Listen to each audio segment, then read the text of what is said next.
Di sisi lain Kerti akhirnya berhasil disembuhkan oleh para biksu. Lalu dirawat oleh Mei di dalam menara kuil. Singkat cerita beberapa malam kemudian Kerti kembali menghabisi beberapa anak buah gangster lalu mengambil ponselnya. Setelah itu Kerti menemui Jimmy dan meminta lagi persenjataan untuk pertempuran jarak dekat. Saat dalam perjalanan menuju gudang senjata, sang ketua menghubungi ponsel anak buahnya yang kini berada di tangan Kerti. Kerti mengatakan kalau anak buahnya telah tewas dan tirinya adalah orang yang telah membantainya. Kerti juga mengatakan kalau ia akan berhenti membantai setelah sang ketua melepaskan semua gadis-gadis yang dijadikan budak. Mendengar hal itu sang ketua mengungkapkan kalau gadis-gadis ini kebanyakan adalah gadis yang dijual oleh orang tuanya sendiri. Sementara sisanya adalah gadis terlantar yang ada di jalanan.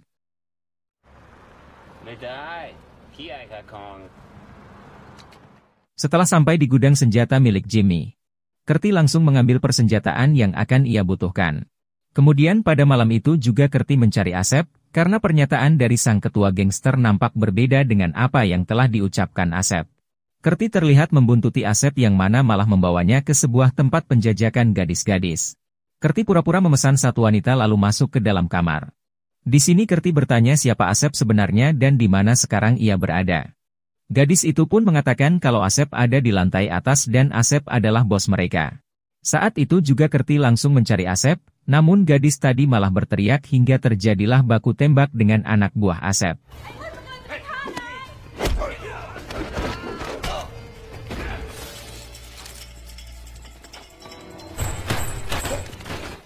Satu persatu anak buah Asep berhasil dihabisi oleh Kerti. Hingga pada akhirnya Kerti berhasil memojokkan Asep. Di sini Kerti bertanya apa yang sebenarnya terjadi dan apa yang Asep inginkan. Karena sudah terpojok pada akhirnya Asep pun mengatakan kalau Asep sebenarnya adalah anak kandung dari sang ketua gangster.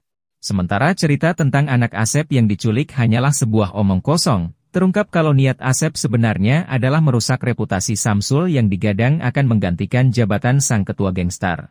Asep rupanya cemburu karena ayahnya lebih memilih Samsul menjadi penerusnya nanti. Di sini Asep menawarkan Kerti harga yang fantastis jika Kerti bisa menghabisi Samsul. Mendengar hal itu Kerti pun akhirnya menyetujui tawaran tersebut.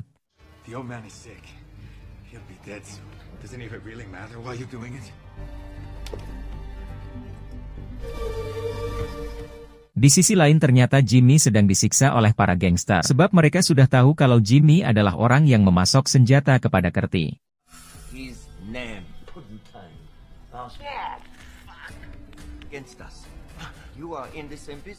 Setelah mendapatkan banyak siksaan, pada akhirnya Jimmy mengatakan kalau semua ini adalah ulah Kerti.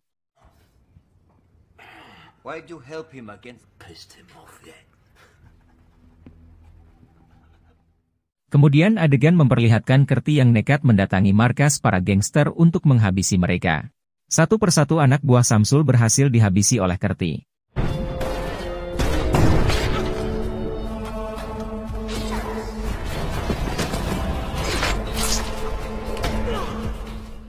Hingga di suatu kesempatan Kerti akhirnya mampu menghabisi Samsul, sayangnya pembantaian itu hanyalah mimpi Kerti.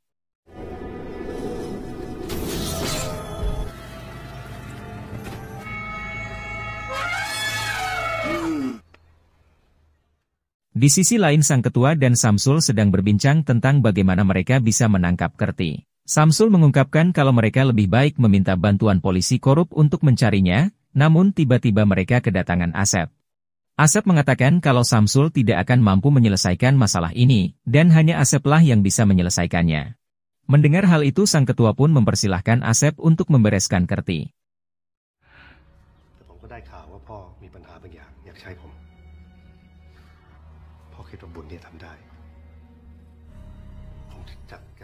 Sementara itu Jimmy yang masih berada di klub malam milik para gangster. Ia pun pura-pura ke toilet untuk menghubungi Kerti. Di sini Jimmy mengatakan kalau Kerti sebaiknya bergegas kabur, karena Jimmy sudah membeberkan identitas Kerti kepada para gangster. Mendengar hal itu Kerti mengatakan apakah Jimmy bisa membawa Mei pergi. Kerti berjanji akan memberi uang yang sangat banyak jika Jimmy bersedia membawa Mei. Tanpa pikir panjang Jimmy pun mengiyakannya. Karena sebentar lagi Jimmy akan dibebaskan oleh para gangster. Hingga Jimmy keluar tiba-tiba Asep mendatanginya. Terungkap fakta kalau selama ini Jimmy bersekongkol dengan Asep untuk menghancurkan reputasi Samsul. Asep bertanya di mana Kerti sekarang, Jimmy menjawab kalau Kerti sudah ia suruh untuk kabur dari negara ini. Mendengar hal itu Asep menyuruh Jimmy untuk memancing Kerti keluar.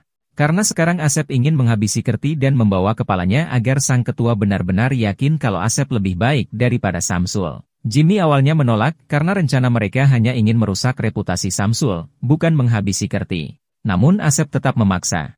Dan jika Jimmy menolak maka ia yang akan menghabisi Jimmy.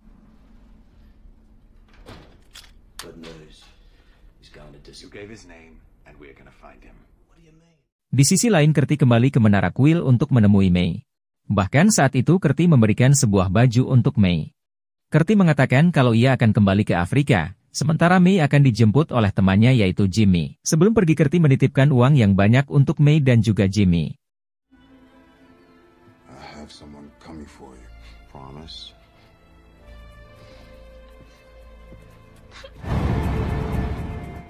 Singkat cerita, Kerti sudah ada di bandara untuk segera kabur dari negara tersebut.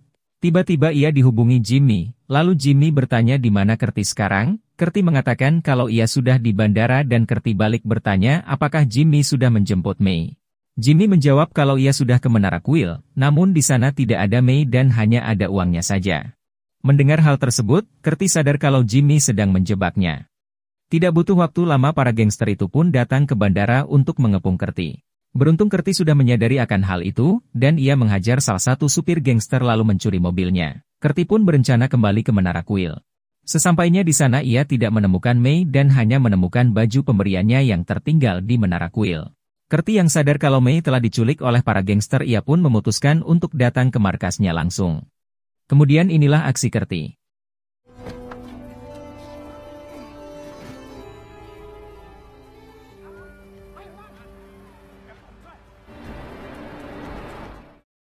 Pada akhirnya, Kerti berhasil menodong senjata kepada sang ketua gangster.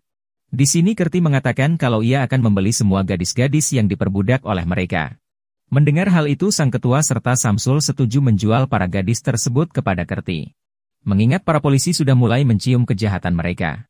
Namun sebelum itu sang ketua bertanya siapa orang yang telah mengirim Kerti. Tanpa ragu Kerti pun mengatakan kalau Aseplah yang sudah mengirimnya. Asep yang sudah kepalang kesal berniat menembak Kerti, namun untungnya Jimmy menembaknya lebih dulu.